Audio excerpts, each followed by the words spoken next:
Dear colleagues, welcome to the short presentation on cultural differences and linking historical knowledge to responsibility for the future. Quite often when people speak about cultural differences, they are comparing groups that are different with regards to their nationally or ethnically constructed identities. But I would like to do something different and show you how just small differences in cultural practices in otherwise very similar groups can have a great impact on future developments. After a short introduction in which I will clarify the questions that led to this presentation in the first place, I will give a short overview of the database, which mainly consists of 3 different packages, see here. Then, for the main part, I will present some observation results and conclude with a few recommendations on what is to be learned from this endeavor. So, let's get into it. Starting off with Chief's understanding of cultural heritage as a discursive practice in specific fields made up of specific power relations, we tried to understand how exactly learning about history is linked to a sense of cultural identity. What turns history into cultural heritage? And how is that done? Since the power relations are so specific for each social field, it is very difficult to generalize. We observed only 2 youth groups in one city in Germany. We tried to find out more about their understanding of history, which knowledge they reproduce, and how they might transform certain things they have learned through their own practice. This might not be representative, but the differences we could observe in this very narrow field might still give us some interesting insights or hints on how to teach young people about history if our aim is more social cohesion and an inclusive understanding of cultural heritage. Now, before I present the observation results, let's gather some relevant background information. The focus of the observation was significantly narrowed down by previous Chief research. For example, in the German policy review, we found out that there were mainly 3 different ways in which the term culture is used. Sometimes it means aesthetical production or consumption, i.e. music or theater. At other times, it can be used in an ethno-national way, describing certain group-related values or practices. The third way, culture, is presented in German policy papers, represents a political or historical perspective, often using the term commemoration culture. But all 3 usages have one thing in common. They all contain a very specific hierarchy, separating us from the others. The most highly valued aesthetical culture, also in a financial sense, is mainly European classics, opera, Goethe, Sylla, Prussian architecture, etc. The same can be said for the values. Others, arts and values, might be considered interesting or even beautiful, but just not as important to learn about. For the commemoration culture, it is striking how the perspectives of certain groups on certain historical events are remembered, while others are ignored or forgotten. One example, which also became apparent in the German curricular review, is what is called by critics colonial amnesia. While German officials are very proud of Germany's commemoration culture, of how we deal with the dark sides of our history, they almost always just mean remembering the Nazi dictatorship and the SED dictatorship in the East, which was overcome by German reunification. Perspectives of non-Germans or even Eastern Germans, of the Jewish community, Roma community, and several others, or especially perspective on different eras, like German colonialism and its impact on the present, are hardly represented at all. This was just supposed to explain the focus of the observation on German commemoration culture, and specifically the remembering or ignoring of German participation in colonialism. Now I will get to the actual database for this presentation.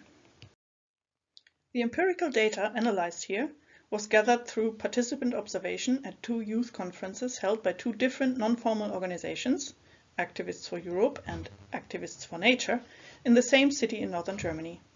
They were surprisingly similar in many aspects. First of all, both conference topics were somehow related to international relations. In the case of Activists for Europe, they were dealing with relations between Europe and Africa, mostly focusing on international trade. The Activists for Nature held their conference on the topic of global climate justice. Both youth groups are local youth branches of large international organizations.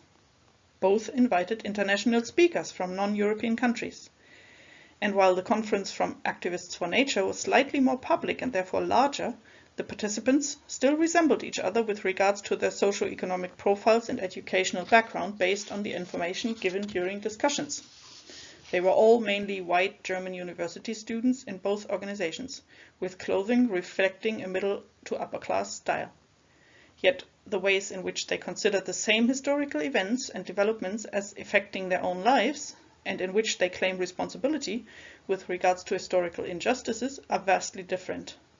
But before I get into these differences, I want to add a little professional depth by shortly introducing the theoretical background used to explain the observed differences in young people's perspectives on Germany's role in global history and on their responsibilities to create a future worth living in.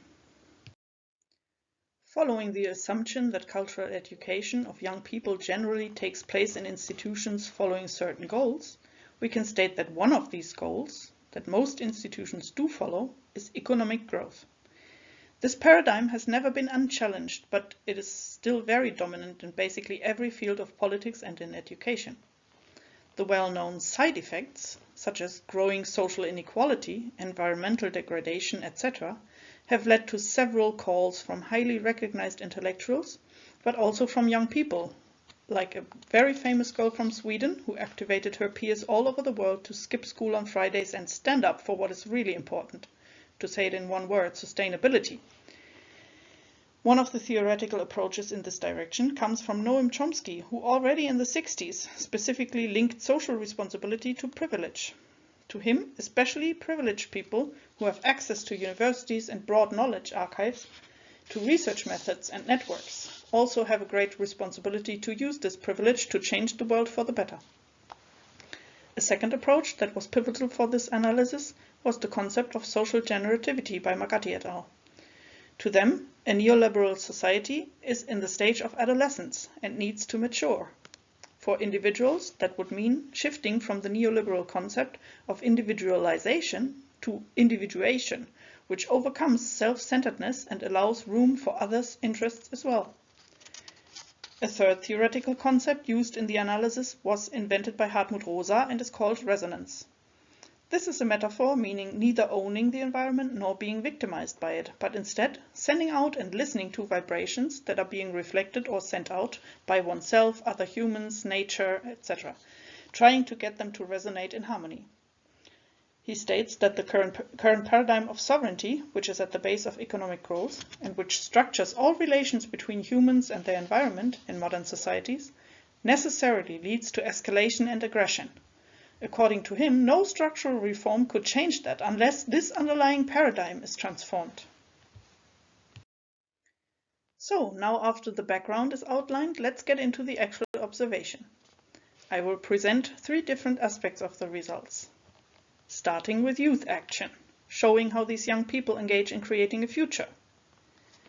Then, I will show how they relate to German commemoration culture. That will be followed by their respective representations of economic growth as a cultural paradigm. And last, I will be diving into the conclusions reflecting on the practices of actually linking the past to the future through responsibility. Social generativity, as presented in the theoretical approaches, requires high levels of personal initiative, which both youth groups show signs of. They are similarly organized by the young people themselves in a very democratic fashion. They revealed a lot of motivation and interest for their respective conference topics and encouraged each other to participate in planning and administration. The atmosphere that was observed was also similar with regards to the level of activity of many members and to the culture of communication. Young people in both organizations seemed eager to present their knowledge and opinions, discuss their topics of interest with peers, and to learn from each other. Even between workshop sessions and speeches, young people eagerly discussed political topics, continuing the discussions from the sessions on high intellectual levels or starting new topics. They all revealed remarkably high levels of specific knowledge in the terminology used and the complexity of concepts that were discussed. This knowledge that was presented and discussed was basically the same on a mere factual level. Young people at both conferences seemed very well informed about dates and numbers concerning the development of international relations, of agriculture and industry, and about geographical and geological distribution of natural resources, for example. But, and as you can see, this but is written in bold capital letters because now we get into the key differences that could be observed. The activists for Europe did not link certain knowledge they had with their own lives, especially the so-called colonial amnesia that German educational policy has previously been criticized for became visible. While they even knew the dates and the basic facts of Germany's involvement in colonialism in Africa, they were genuinely surprised at hearing that colonialism still affects African people today. They never even mentioned how this might be related to global struggles like climate change, or to the current politics and economies of European countries. They just stated that European governments need to keep up developmental aid programs so the situation for those people in Africa does not get worse. The activists for nature followed a different approach. In their discussions, they were reflecting on colonialism being the root for current global power imbalances. They critically stated that while European countries still continue to profit from these inequalities, it's the former colonized countries who suffer much more from the side effects described on a previous slide. They were aware that while climate change is a global problem, the more dramatic impacts can be observed in less privileged regions. Their conclusion from this was that they themselves need to learn and challenge their privileges, challenge privilege and power in general, and listen to those less privileged others, learning from their experiences instead of telling them how to change. These differences in linking historical knowledge to one's own life were also in line with their different perspectives towards economic growth. The activists for Europe, on the one side, were more or less trying to reproduce economic growth as a cultural principle, and with it, their own privilege. This includes reproducing existing hierarchies, as could, for example, be seen in the way they treated the invited speakers. To tell just one small anecdote, the South African ambassador was welcomed following a strict predefined protocol, and in the discussion after the presentation, one of the young people referenced his relatives in South Africa, which he apparently thought of as important and influential people. So the importance of a high social status and convincing other people in presumably powerful positions of this status became quite apparent. In general, most of the participants at this conference seemed to be in it for their own personal profit. They talked about their plans on engaging in international trade and how this knowledge will be useful for their careers in this field. Furthermore, they seem to see development aid, which also maintains existing power imbalances, as the solution to problems which they conceive of as having only local relevance. On the other side of this spectrum, the activists for nature see economic growth and existing hierarchies as highly problematic. They want to learn about the global impacts of their own consumerism by listening to the perspectives of people from less privileged regions. Their relationships to the speakers they invited seemed much more driven by curiosity and mutual respect for each other's expertise and activities. No one tried to impress them, but they were welcomed warmly and listened to as experts. One concept that was discussed in depth as a possible global solution was the idea of degrowth. However, it was also stated that they were not entitled to ask formerly colonized states to also follow this principle. It was strictly related to their own personal lives and the impact they, as privileged consumers, could have. To conclude, cultural differences can be found in one and the same milieu. They can be the result of specific choices concerning one's responsibility. What each individual might or might not feel responsible for does not only seem to depend on class, national identity, or age, for example. The young, well-educated, middle to higher class German people we observed were very different in this respect. While the activists for Europe seemed to feel most responsible for their own individual wealth, which can easily be connected to the concept of neoliberal individualization, criticized by Magatti et al., the activists for nature seemed more inclined to take on responsibility for sustainability. This is also more connected to a historical collective responsibility and a resonant culture, as Rosa might understand it.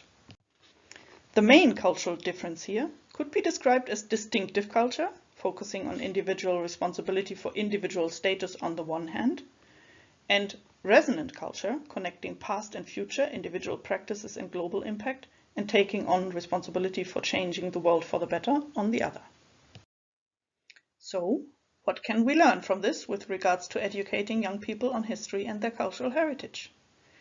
In order to achieve a more cohesive, inclusive, or perhaps resonant culture, first of all, I think we need to leave room for more different perspectives on history and on contemporary events all over the globe. This could also help with the second requirement I'm drawing from this analysis. Young people need to be encouraged to question their own perspectives. They need to reflect on their privileges and how they came to them. This could be achieved by teaching not only simple facts as if they could stand alone, but more about relations. About how historical events relate to each other, and especially to life as it is right now and right here. Which role do certain individuals and their choices play for other individuals, but also for global society, for the environment, etc.?